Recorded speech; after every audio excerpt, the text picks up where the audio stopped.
Okay, let's see, Mayor, want to go back to the council meeting from Tuesday, the December 10th meeting. Mhm. The big item was the one-way street, right? That I think council members pulled out of the minutes from Public Works. Yep. Take us back to that discussion and kind of summarize it for us and what the final outcome was, which direction is the one-way street issue going? Well, they decided to approve option number 3.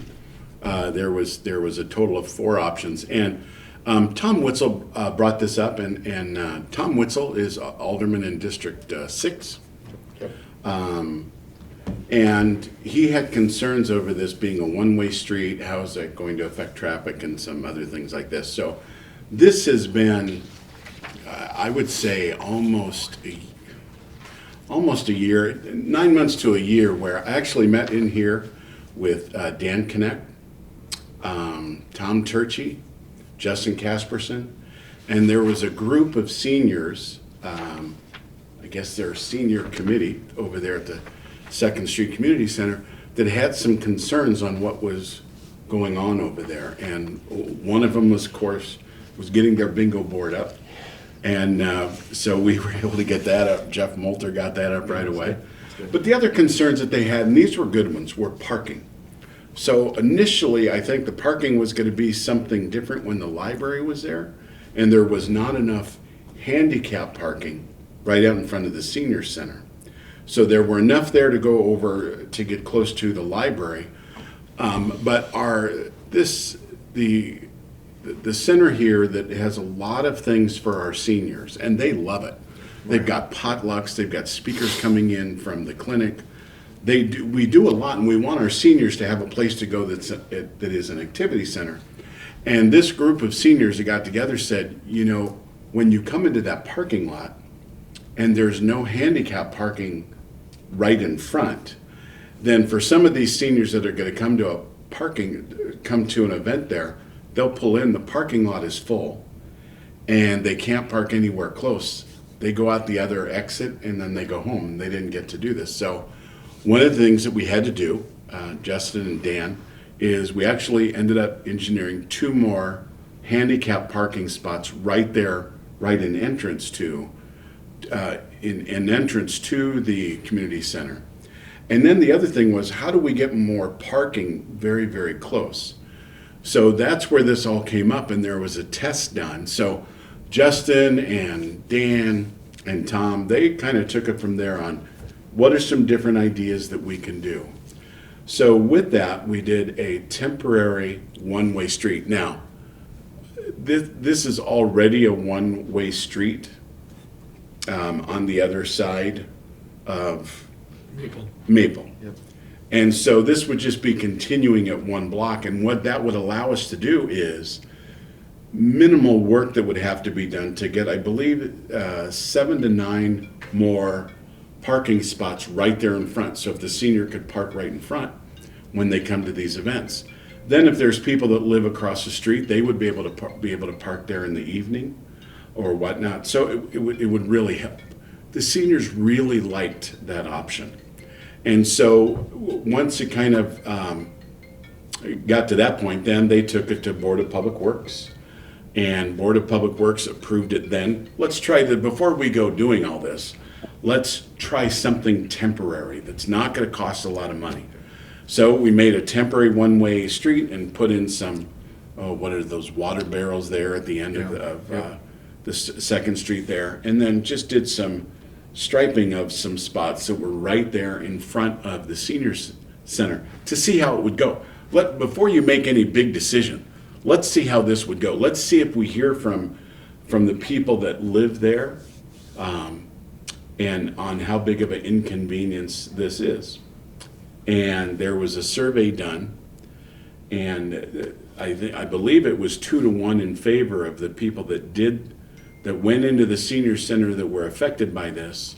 They were 2 to 1 in favor of this. And if you talk to many of the seniors there, it was a big help for them. Rebecca Spiros is the alderperson for District 8, and that is where they go to vote, and she was very in favor of this. So they came back with the test results that, people are in favor of this. There were some people that were not. You're never going to have 100% buy-in. So then it goes back to Board of Public Works, and there it was given a 4-1 vote in favor of having the parking on one side of the street, making it a one-way street, and then we'll just block off the end of the street there, so there's really not that much construction that goes in. And that would be approximately $34,000 to do. And the Board of Public, and Mr. Witzel was at that meeting. He, again, conveyed his concerns, and everybody heard it, and it went to the vote of Board of Public Works. It was approved 4-1, and then it came to the consent agenda, and Tom Witzel pulled it out, wanted more discussion on it. So the thing is, we've been discussing, this was not anything that was predetermined. This has been in discussion for a long time. And plenty of times it's been out there that we were discussing this on the agenda, but he still had concerns on, cost and things like this, what will be a disruption. And then there was spirited debate both ways, and then it ended up getting approved, I believe 7-3. 7-3, yep. Yep. I believe that Mr. Fisher, Mr. Witzel, and Mr. Hendler were no votes on that, and everybody else was a yes vote. And many people were, this is going to be it could be some inconvenience to some. You're still going to have full access to the library, to parking, and everything. So, we're happy with it. And then, of course, is where's the money? Because right now it's not in the budget for next year. So we could still go back in the spring and, just put down some striping there and do what we did until we get the funding. Funding in 2021 for the $34,000, I believe it is. Yep. And if we get more efficient, or if we find something where we can, maybe another project doesn't cost as much, then we can move that up in the scale for next year. And that's in essence the long, short version of it. Yeah, I think Bob covered it very well. Just a couple things to add to it. I know, and I very much respect the concerns raised by Mr. Witzel. I think he made some interesting points worth talking about. But just a couple things. First of all, the number of parking spaces had a lot of debate. That we're really not creating that many parking spaces by doing this angle parking on the north side. Number of parking spaces was only part of the issue. It's only been part of the issue all the way along. Perhaps the greater issue in many people's minds has been this idea of safety in and out of the vehicles. And people who have some mobility issues, seniors, folks with disabilities who come to the community center, parking on street and getting out, in and out and those types of things, and getting into the building sometimes is a little bit more challenging. The thought is that pulling into an angle parking spot allows you to get out, no traffic right next to you, no one's brushing up against you, you can just walk into the building. The other thing is the cost issue that's been talked about. The cost is largely related to the bump outs, and we can get things going, as Bob said, and do this in 2020 without that additional expense. The thought is, though, to make it a really nice looking project and have it tie to what we have over on the west side of Maple, between Maple and Central. You want to kind of set it apart, make it clear to everybody this is a continuation of a one-way street. It gives that narrowing perspective when you head east from Maple, and it gives it a nicer look. It really sets it off as being a different block, similar to the Second Street corridor portions that we've already done. So I hope it'll be received well. There are concerns, they were valid, but I think, one more thing, the survey, there was some concern raised about the fact that we only surveyed people who came to the community center. And that might seem to some people as a group predisposed to saying, yes, do it, angle parking, let's get it going, one way. But, if we went beyond there, I think we could have surveyed the people within a couple blocks, let's say a couple blocks to the east of the community center. Anything beyond that, would seem to be in my opinion, hard to justify. I mean, if you live 5 blocks away and you say, yeah, I don't like this, gosh, I think it's a bad idea, now I'll have to go 1 block out of my way to get to downtown. The validity, I think, drops off at that point compared to the people who faithfully use the facility day in and day out. So, we could have surveyed some of the directly adjacent residents, but I think the survey shows that the people who use the facility really like that idea of having the one-way with the angle. Could you just clarify then, so does it, have to go one way because of the angled parking? Is that why it's switched? You can't do angled parking with a two-way street? Right, you can't do angle, there's just not enough room there. Yeah. And so that's the whole reason, that the street is not wide enough for that. And we really, although I think we could pick up an additional 3 spots, what we don't want, especially on a beautiful day like today, where you're parked across the street, seniors going across the snow. Yeah. You know what I mean? That you get into a law of diminishing returns when you look at, okay, what are you really accomplishing here? And I do think, you know, that community center is there, and it is a community center, but there's a lot for the seniors, and I think really giving them a place to go where they enjoy, if they can't access it, I just don't know that does much good.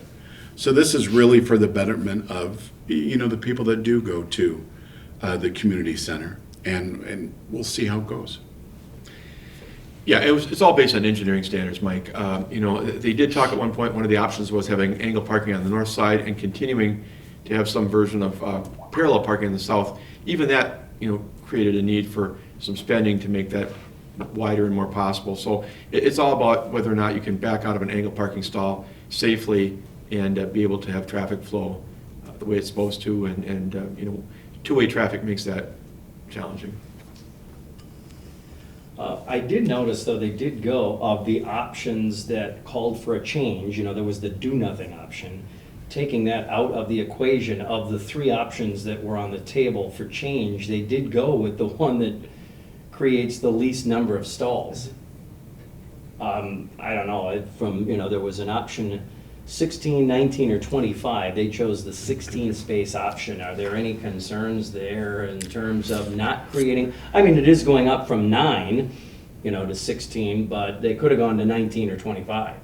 Yes, because predominantly, again, that's where a majority of those extra ones would be across the street. Oh, I see. And so that's where Steve was talking about with folks with mobility issues and stuff like that, you kind of look at what are you really accomplishing? And I just don't know that they would feel comfortable with that, as opposed to being directly in there, and it's slight little decline there, helpful for them to get out. Yeah, and I want to add one more thing. You know, we talk a lot about the seniors. They're an important part of our community, and we really want to serve them well. The community center is used by others. It's not just seniors. There's the community foundation, the job center, other people who frequent that building. But really, it's critical that people who are seniors or have mobility issues, who spend a lot of time in that building, have safe access. And I think that became more important than anything. Yes, we could have added more stalls under other options, but we get a few more stalls, and we get what we believe to be a safer in and out. It's kind of a win-win in our opinion. And realistically, the council, you know, a 70% vote to the positive is that's a good vote. And the other 3 that weren't happy with it, they voiced their opinion and certainly had the floor to change things. And Adam Fisher was one of the ones that said no. He's also on the Board of Public Works. So in that 4-1 vote, he was the dissent vote. Perfectly. Everybody. What's for sure is everybody had their voice heard there at the meeting. And one last thing, going back to Mr. Witzel's comment about taxes and the cost of street improvements. I mean, it is true that so many of the people in this community that I know, I'm sure that Bob hears from as well, want to see us doing as much possible street work as we can. Fix the streets, improve the streets. But it was pointed out that night, $34,000 really doesn't go very far in terms of, I mean, you can't resurface a street for that. You can't, you know, you can fill some potholes and do those kind of things. But I don't mean to make light of $34,000. It's real money. But it's not like we're foregoing other projects on the list because of this. This doesn't add up to anywhere near one of the projects on the list.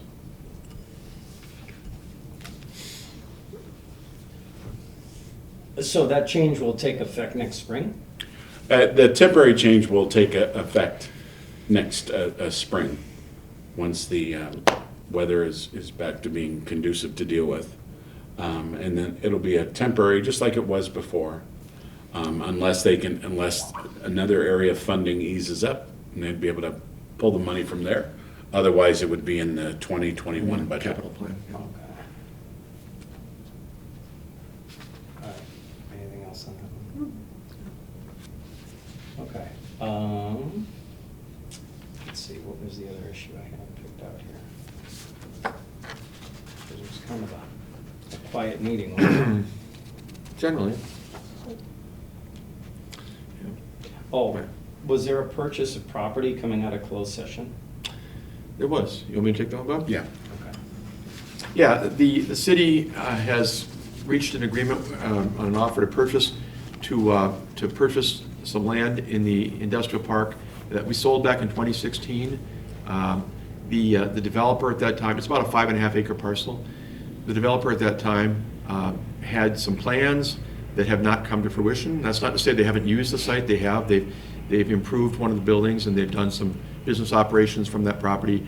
But the things that were listed in that development agreement that were supposed to have transpired, that would have been what the city wanted to see in terms of creating additional tax base and those types of things, didn't happen. So we've been talking with them and reached an agreement to buy the property back from that developer, and that way we can use it for future industrial purposes or some other purpose that the city might see fit. So that offer to purchase was ratified by the council, and we're hoping to close on that property within the next couple of weeks. And that's Yellowstone? That's Yellowstone Crossing, correct. It's a 5.5 acre site. We used to call it the Gust property in the old days because that's where the city got it from. And then the city sold it to Yellowstone Crossing LLC in 2016. You may recall one of the things that was intended to be done out there was an incubator, a building that they would build about 5,000 square feet that would give space for maybe up to 3 tenants, people trying to get industrial type businesses off the ground, the point where you only have 1 or 2 employees, that kind of thing. And then theoretically you grow, and then hopefully you can buy other industrial land in the city and build a bigger facility for yourself. Well, that model just didn't come to pass, and there have been some conversations as to whether or not that model is even viable. So they just kind of acknowledged that it wasn't going to happen. We discussed it and agreed that maybe it'd be in everybody's best interest if they sold the property back to us so we could find someone to do greater development of that parcel. Anything on that? Okay, also, Mayor, it looks like you're looking for a new street superintendent, I hear, right? Yes, Dean put in his letter of resignation. I believe it will take effect in January. And Dean has been a great superintendent. He's done great work. And he just decided it was time for him to move on into the private sector. And so we fully support that, and we're very thankful for the work that he has done over the last couple of years. We're just very, very thankful for it. So we'll be going through and looking for to fill that position soon.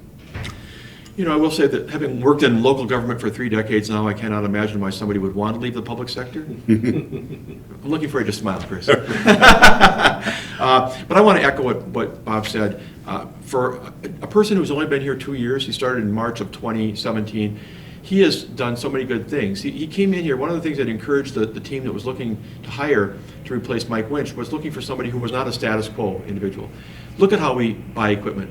Look at our fleet. Look at how we do processes, including snow plowing. Look at how we, take care of the roads.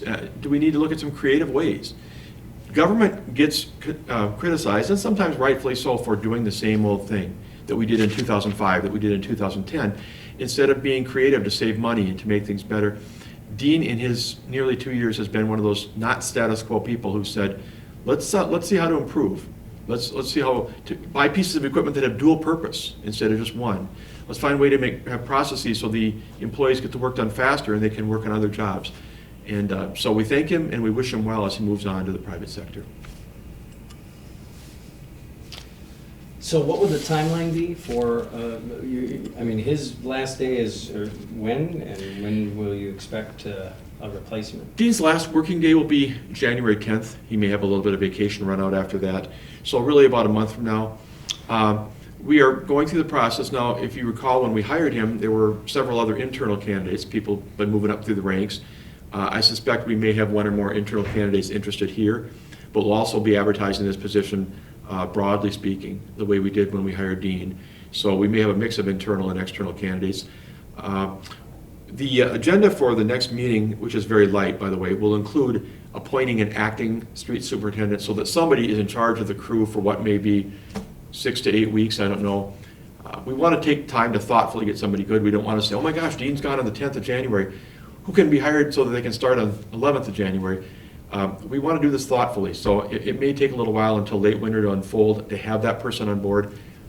But the search that we did to get Dean, I mean, he came to us from eastern Wisconsin, and who knows, there might be a good candidate from a ways away from Marshfield, or the best candidate might be someone internal. But to answer your question directly, I would say that the likely starting date of somebody new, depending upon if they have to give a certain amount of time to their other employer, if they're not internal, could be sometime in later February or something like that.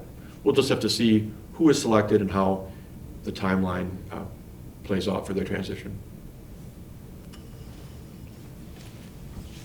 Okay. Anything else from the meeting? From the meeting we had? Yeah, the council meeting? Otherwise, that's all I had. Any other Let's highlights? see. Or? I guess I'll just note one thing in passing. We had a presentation by Jeff Geyer and a resolution that was approved 10-0 in about 3 seconds. But I want to note again that he's got this laundry list of things that we would like to do at the airport to improve the facility in many ways, whether it be runway upgrades, whatever. But when we apply for these monies, the dollars almost always come from the federal and state government through grants. In fact, some of the projects are so heavily weighted that way that they're 90% federal, 5% state, 5% local. So, if you take a project and you say, well, it's going to be, $500,000, and you say, well, that would mean 450 from the state, 25,000, or 450 from federal, 25 from state, and 25 from us. What a deal. And so we want to continue to apply for those monies where it's worthwhile. The council wants to continue to support those to keep our airport vibrant for the businesses and others who use it. And whenever we can get that much money from other units of government, it's something we want to support.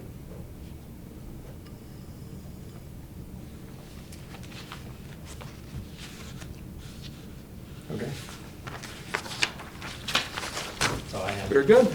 All right, Thanks, thank you Ed. very much. So we will cancel for next week?